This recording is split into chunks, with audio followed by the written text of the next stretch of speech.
बच्चों आज हम स्टार्ट कर रहे हैं। लास्ट क्लास में हमने ऑस्मोटिक प्रेशर कर लिया था, ठीक है। ऑस्मोटिक प्रेशर जो ऑस्मोसिस हमने पढ़ा था उससे रिलेटेड दो एक टॉपिक रह गए हैं, वो खत्म कर लेते हैं, फिर वेंट ऑफ फैक्टर स्टार्ट होगा, है ना। तो यहाँ पर ध्यान देना, पता है हमारे अंदर ना ब्लड जो होता है, ब्लड की कुछ कॉन्सेंट्रेशन होती है, ठीक है। ब्लड की क्या होती है, कुछ कॉन्सेंट्रेशन। अब ब्लड की जो भी कॉन्सेंट्रेशन होती है वो कितनी होती है ये मैं आपको समझा देता हूँ नमक की कॉन्सेंट्रेशन के हिसाब से, ठीक है। तो यहाँ पर मैं लिखता हूँ blood concentration is equal to, जो अब बता रहा हूँ उसके बराबर होती है ब्लड की कॉन्सेंट्रेशन, और वो क्या होती है 0.9% mass by volume of aqueous NaCl। इसका मतलब क्या है ये बताता हूँ। आप 100 ml पानी ले लो, क्या ले लो 100 ml। इस 100 ml में अगर आप सॉल्ट डाल दोगे, सॉल्ट कौन सा, वो जो हमारा टेबल सॉल्ट होता है NaCl, कितना 0.9 ग्राम, कितना डाला भाई। तो क्या कोई बहुत ज्यादा गाढ़ा सोल्यूशन बन जाएगा क्या, पानी सही तो दिखेगा। मैंने चुटकी भर लिया 100 ml पानी में डाल के घोल दिया, तो ये जो कंसंट्रेशन आई ना इसे बोलेंगे 0.9% मास बाय वॉल्यूम। बोलो भाई 100 का 10% 10 होता है, 20% 20 होता है, तो 100 का 0.9% कितना होगा 0.9। तो 0.9 ग्राम मैंने क्या लिया NaCl लिया, 100 ml पानी में डाल दिया, जो कंसंट्रेशन आई वो क्या आई ब्लड की कॉन्सेंट्रेशन। तो अब यहाँ ध्यान देना, अब आपको एक प्रोसेस समझा रहा हूँ मैं, एंडोस्मोसिस, एक समझा रहा हूँ एक्सोस्मोसिस, ठीक है। हमारा जो ब्लड होता है ना, ब्लड में होते हैं RBCs, क्या होते हैं RBC को बोलते हैं रेड ब्लड सेल नहीं होता, कॉर्पसेल्स होता है, ठीक है। कॉर्पसेल को फिलहाल मैं अभी सेल बोल देता हूँ। तो जो रेड ब्लड सेल होते हैं ना, उस रेड ब्लड सेल के अंदर थोड़ा थोड़ा क्या होता है सॉल्वेंट। अरे क्या है ये RBC है, तो इसके अंदर क्या होता है थोड़ा थोड़ा सॉल्वेंट। तो इसके अंदर जो भी सॉल्यूट होता होगा उसकी कॉन्सेंट्रेशन क्या होती होगी, इसके अंदर जो सॉल्यूट होता है उसकी कॉन्सेंट्रेशन होती है बराबर 0.9% mass by volume of aqueous NaCl। अरे बोलो भाई जो कॉन्सेंट्रेशन ये है ये भी तो उसके बराबर ही है। तो अब तुम्हारे को एक चीज बताता हूँ, ऑस्मोसिस, आप लोग बताओ मेरे को कि osmosis solvent molecule low to high move करता है, हाई टू लो मूव करता है। Solvent molecule low to high. अरे सॉल्वेंट जहाँ पे ज्यादा होता है वहाँ सॉल्यूट क्या होगा, तो हम किसके रेफरेंस में बात करते हैं, सॉल्यूट या सॉल्वेंट, सॉल्यूट। तो जहाँ सॉल्यूट कम है वहाँ सॉल्वेंट ज्यादा है, तो सॉल्वेंट तो मूव करेगा। अरे बोलो भाई तो हमेशा सॉल्वेंट कहाँ से कहाँ मूव करेगा, low concentration to high concentration, ठीक है। तो अब आपको ना मैं एक डेफिनेशन लिखवा रहा हूँ। डेफिनेशन क्या है लिखो, हाइपोटोनिक सॉल्यूशन। क्या लिखेंगे, hypotonic solution. A solution having concentration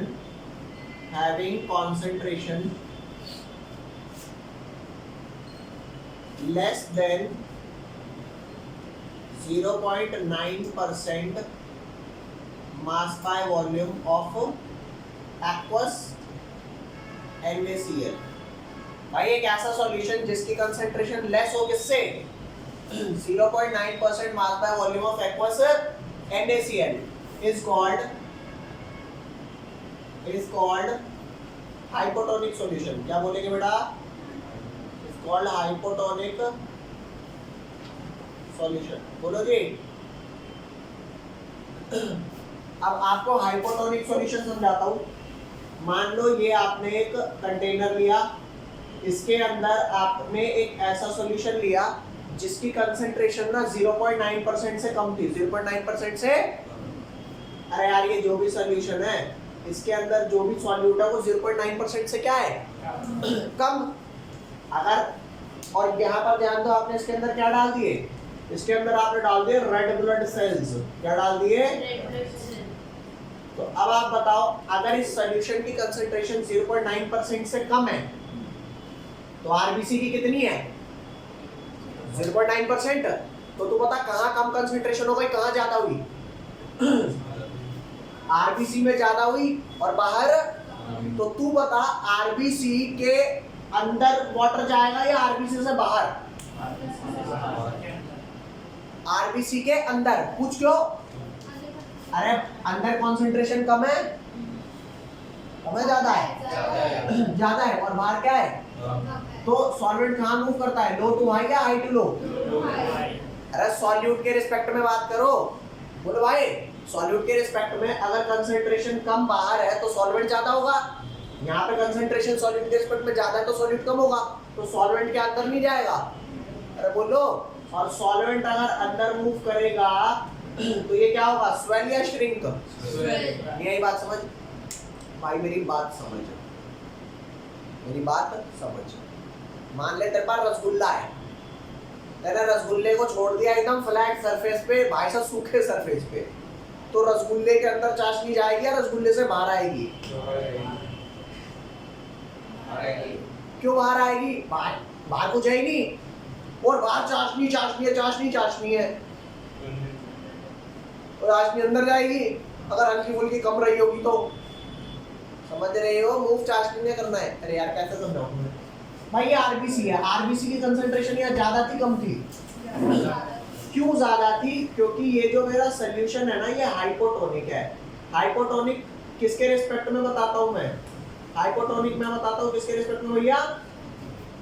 0.9% के रिस्पेक्ट में। अगर किसी सोल्यूशन की 0.9 से लेस हुई तो क्या होगा वो? हाइपोटोनिक। तो ये हाइपोटोनिक है तो ये लेस कंसंट्रेशन हो गई, और आरबीसी की एग्जैक्टली मेरी क्या है? 0.9%। तो यहाँ से यहाँ सॉल्वेंट मूव करेगा ना, तो सेल क्या हुआ? RBC swell. तो ये हो गया आरबीसी क्या हुआ भैया? स्वेल। और अगर मान लो बाहर मेरा हाइपरटोनिक सॉल्यूशन होता तो अगर बाहर हाइपरटोनिक सॉल्यूशन होता तो कंसंट्रेशन यहाँ ज्यादा होती और यहाँ कंसंट्रेशन कम होती, तो लो टू हाई अगर पानी मूव करता तो क्या हो जाता? श्रिंक। समझ गए? अब बच्चा ना भूल जाता है हाइपो में स्वेल करता है या श्रिंक करता है, तो आपको एक वर्ड बता रहा हूँ। क्या ये हाइपो वर्ड में हिप्पो वर्ड आ रहा है? और हिप्पो कैसा होता है? गैंडा होता है भाई। ठीक है भाई, हिप्पो गैंडे को ही बोलते हैं, पता नहीं किसी को बोलते होंगे। तो ये जो हिप्पो होता है ये मोटा होता है ना, तो हाइपोटोनिक में ये सेल भी हिप्पो हो जाएंगे, वो मोटे हो जाएंगे। ये शॉर्ट ट्रिक है। और हाइपरटोनिक में क्या हो जाएगा? समझ गए? तो याद रखना हिप्पो मोटा होता है। ठीक है भैया? तो इसमें आरबीसी भी मोटे हो जाएंगे। तो यहाँ पर नेक्स्ट आ जा हाइपरटोनिक सॉल्यूशन। क्या है भाई? Hypertonic solution. Is that clear? Hypertonic में पतले हो जाएंगे आरबीसी। हाँ, तो तू किसी आरबीसी में जाके कूद जा।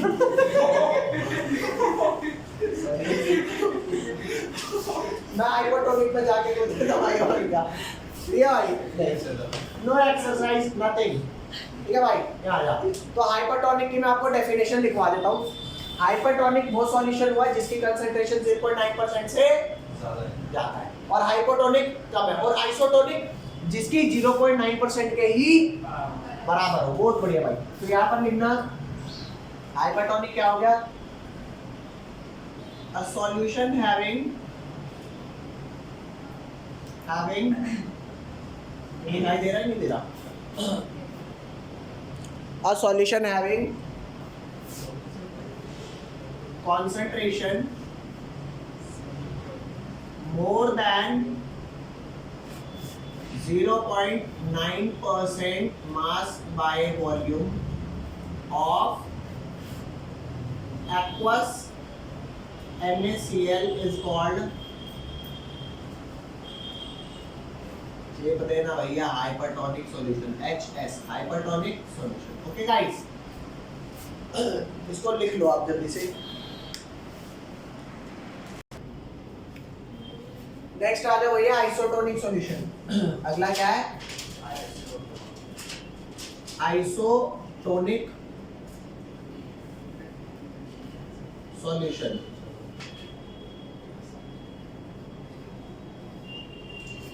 तो ये होता है भैया, आप कैसे ही बता सकते हो दो सॉल्यूशन जिनकी सेम कंसंट्रेशन हो वो दोनों क्या है? आइसोटोनिक। और अगर उनकी कंसंट्रेशन सेम होगी ना तो उनके ऑस्मोटिक प्रेशर भी बराबर ही आ रहे होंगे। अरे समझ रहे हो? तो इसलिए आप कैसे ही बता सकते हो, यहाँ देख सकते हो आप क्या, the solutions having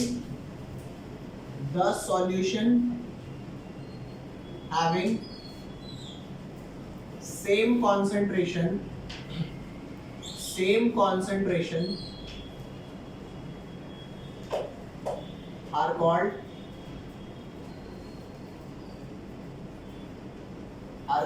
isotonic solution.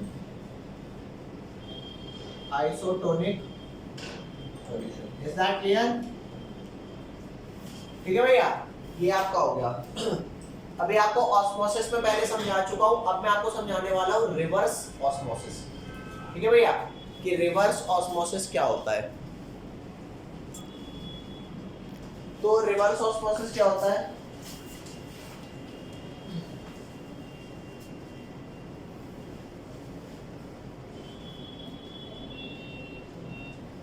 मान कर चलो आपके पास क्या है,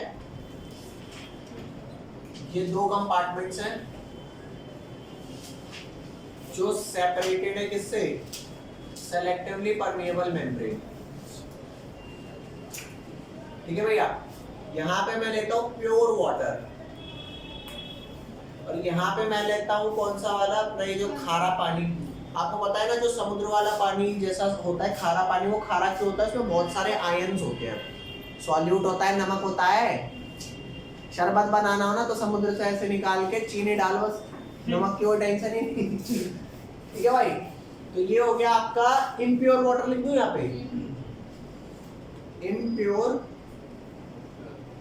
वाटर। डिस्टिल्ड वाटर कुछ अलग ड्रामा होता है। फिलहाल ये ध्यान रख, ये प्योर वाटर है। प्योर वाटर में आयंस या तो नहीं होते या कम होते हैं। प्योर वाटर में आयंस या तो नहीं होते या तो कम होते हैं। डिस्टिल्ड वाटर में आयंस बिल्कुल नहीं होते, बिल्कुल नहीं होते भाई साहब। ठीक है, प्योर वाटर में क्या होता है, आयंस या तो नहीं होते या तो कम होते हैं। और जो इम्प्योर वाटर होता है इसमें आयंस ही आयंस होते हैं। कौन कौन से आयंस होते हैं? NaCl होता है और MgCl2 होता है और पता नहीं क्या क्या ड्रामा, बहुत कुछ होता है भाई साहब। तो सॉल्यूट कहाँ है, सॉल्यूट कहाँ नहीं है? सॉल्यूट यहाँ है और यहाँ नहीं है। तो कॉन्सेंट्रेशन कहाँ ज्यादा हुई, कहाँ कम हुई? कॉन्सेंट्रेशन यहाँ ज्यादा, कॉन्सेंट्रेशन इस साइड ज्यादा हुई और इस साइड कम। क्या बहस की पूछ, प्योर वाटर है, सॉल्वेंट है, कुछ है ही नहीं। तो तू बता ऑस्मोसिस किधर से किधर होगा? लेफ्ट से राइट, राइट से लेफ्ट। क्यों? क्योंकि लो कंसंट्रेशन तो पानी मूव करेगा गाइस इधर। मजा आ रहा है भाई साहब, मजा आया। अच्छा खासा साफ पानी तेरे गंदा कर दिया, हटा यहाँ से पानी सारा सारा। क्या नहीं, ये बदमाशी कर रहा है ना पानी, इसके साथ और बदमाशी करो। पता है क्या, अगर मेरे को इस ऑस्मोसिस को रोकना है तो क्या करना पड़ेगा? इस साइड प्रेशर लगाऊंगा। बोल भाई, जिस प्रेशर से पानी आ रहा है पहले तो उतना ही लगा दो, रुक जा। दूसरे कान के नीचे 2-3 और लगा दो। क्यों? वो प्रेशर और बढ़ाएगा, उल्टा भागना चाहिए। This is called reverse osmosis. यही बात समझ भाई। हमने थोड़ा सा लिया प्योर वाटर, कंसंट्रेशन बिल्कुल नहीं, और हमने ले लिया इम्प्योर, कंसंट्रेशन ही कंसंट्रेशन। जितना ज्यादा सॉल्यूट इसमें होगा, जितना ज्यादा सॉल्यूट होगा, जितना ज्यादा भाई साहब, या तो बिल्कुल नहीं है तो कंसंट्रेशन गैप आ गया, पानी उतनी तेजी से भागेगा जैसा बाढ़ आ गई हो। तो क्या हम उस बाढ़ को रोक सकते हैं? ज्यादा प्रेशर लगा, ज्यादा प्रेशर के लिए ज्यादा एनर्जी लगेगी, ज्यादा एनर्जी के लिए ज्यादा इलेक्ट्रिसिटी लगेगी। लगाना जितना गंदा पानी उतना ज्यादा इलेक्ट्रिसिटी लगा, लेकिन पानी हम साफ कर देंगे। यहाँ पे सल्यूट बहुत सारा है ना, पानी कम है ना, फिर भी कम पानी वाले को ज्यादा वाले में मूव करवा दूंगा। समझ गए रिवर्स ऑस्मोसिस? तो ये आपका सलाइन वाटर है, सलाइन होता है खारा पानी। तो आपने डीसलाइन कर दिया इसको, अरे बोलो, तो desalination of water is called reverse osmosis. किताब है किसी के पास? एक बार किताब देना, मैं एक बार डेफिनेशन चेक कर लूं। ये है ना, ये लिखा है गाइस, आपका लिखा है reverse osmosis is used in desalination of sea water, ठीक है। और रिवर्स ऑस्मोसिस क्या होता है कि जो डायरेक्शन ऑफ ऑस्मोसिस है ना, can be reverse if pressure larger than the osmotic pressure is applied to the solution side पे, क्योंकि सॉल्यूशन वो होता है जहां पे सॉल्यूट डला है और ये प्योर वाटर है, प्योर सॉल्वेंट। समझ गए भाई? तो वही कह रहा है कि direction opposite can be reverse if a pressure larger than the osmotic pressure is applied. अगर जितना प्रेशर इसे रोकने के लिए चाहिए था उससे ज्यादा प्रेशर चाहिए, तभी तो रिवर्स ऑस्मोसिस। समझ नहीं आया क्या? हाँ, तो this is now the pure solvent, जो प्योर सॉल्वेंट है ना वो फ्लो होगा out of the solution through the semi permeable membrane, this is called reverse osmosis. तो यहाँ पर मैं लिख देता हूँ कि इफ, यहाँ पर मैं लिख देता हूँ इफ प्रेशर, अगर मैं प्रेशर लार्जर लगाता हूं than the osmotic pressure, if pressure larger than the osmotic pressure is applied to the solution side,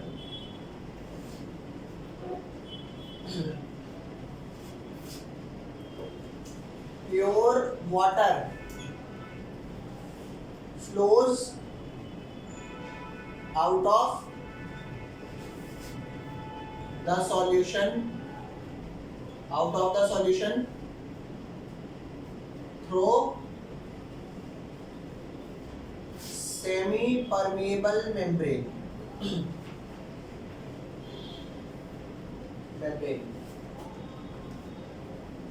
this is called reverse osmosis, ठीक है। भैया इसमें ये लिखा है selectively permeable membrane, it is used in desalination of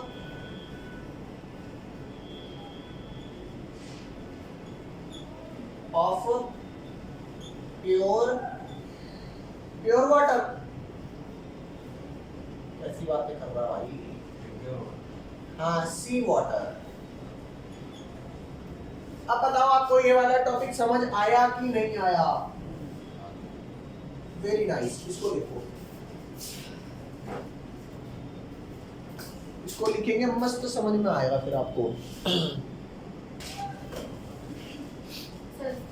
जो अभी मैं आपको एग्जांपल कराने जा रहा हूँ उसके लिए आपको कुछ बातें बता देता हूँ, ठीक है, शायद पहले भी बताई हो। W से शो करते हैं गिवन मास को, किसको? और कैपिटल M से शो करते हैं मोलर मास को, और 1 से शो करते हैं सॉल्वेंट को, ये बताइए पहले बात, और 2 से शो करते हैं सॉल्यूट।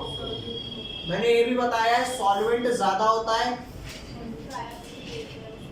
तो ज्यादा है तो भैया मैं 1 रहूंगा, सॉल्यूट कम है तो ये 2 रहेगा, ठीक है गाइस।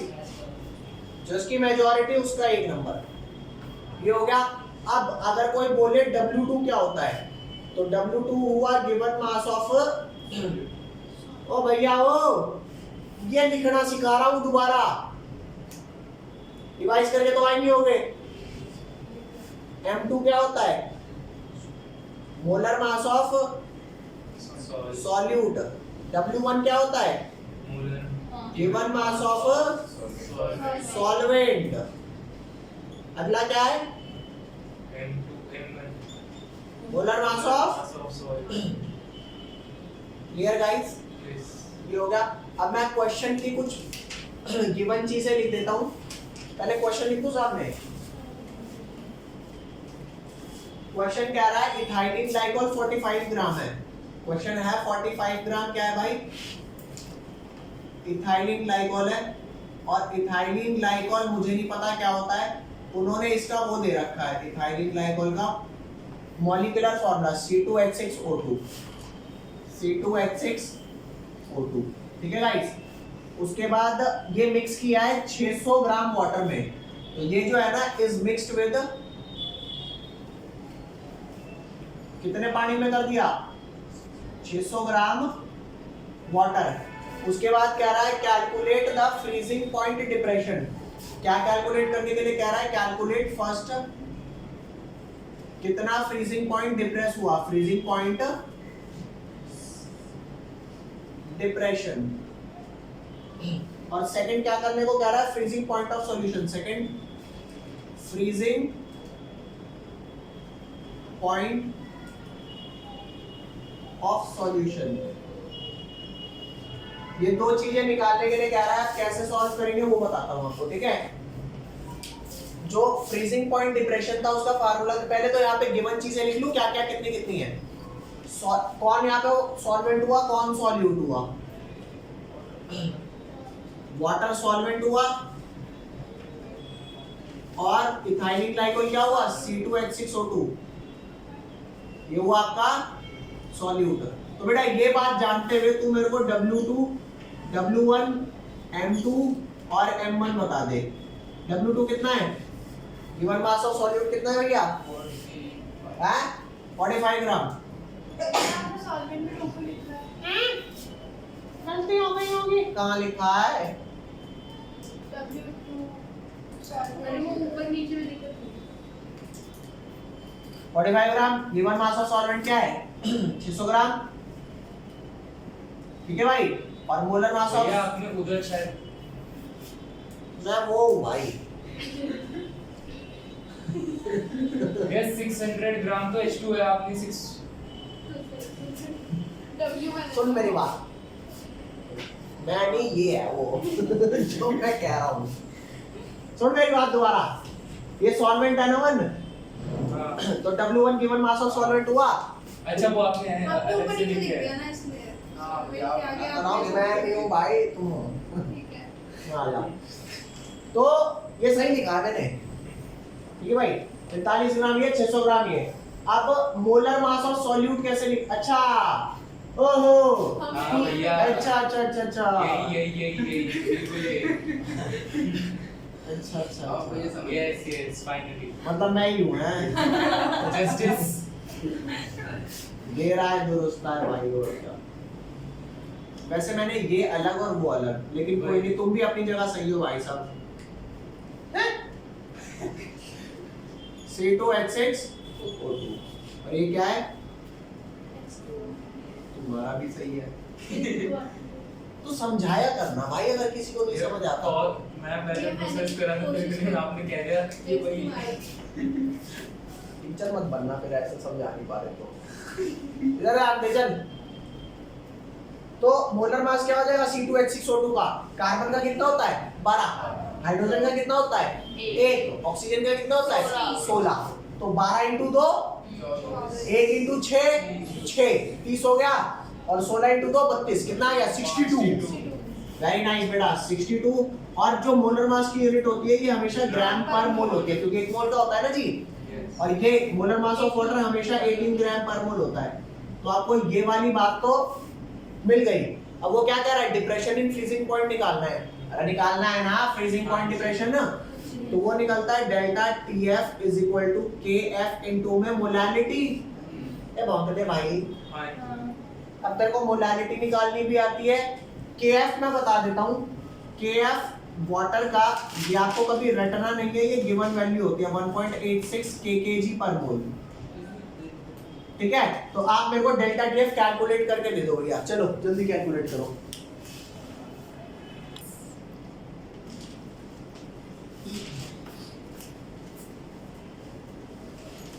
भाई यहाँ ध्यान देना, जो आपका फार्मूला होता है डेल्टा टी एफ का क्या होता है, डेल्टा टी एफ के एफ इंटू मोलैलिटी है।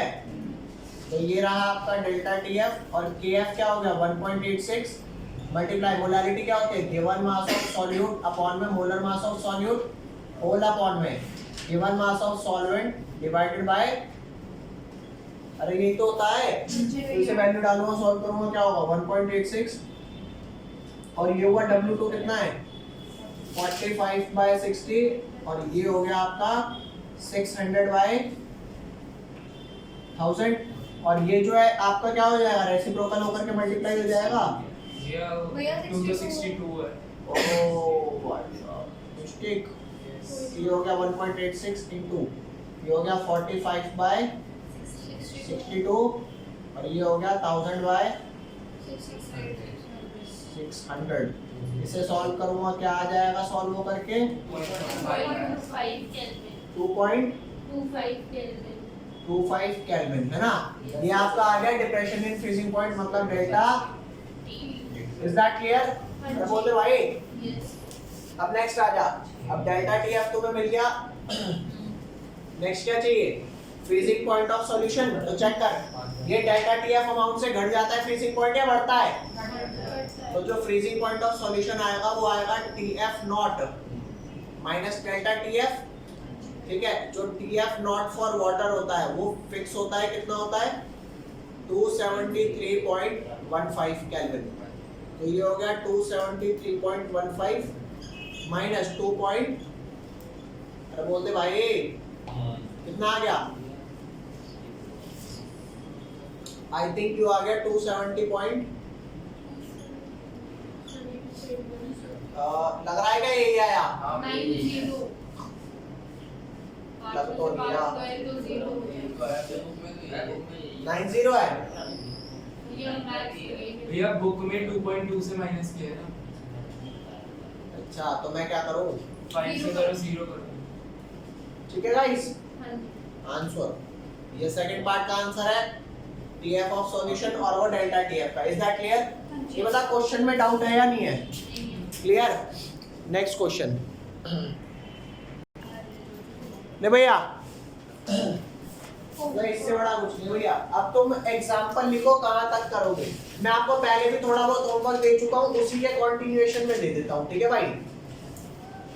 अब मतलब ये चीजें अब आपको आनी चाहिए।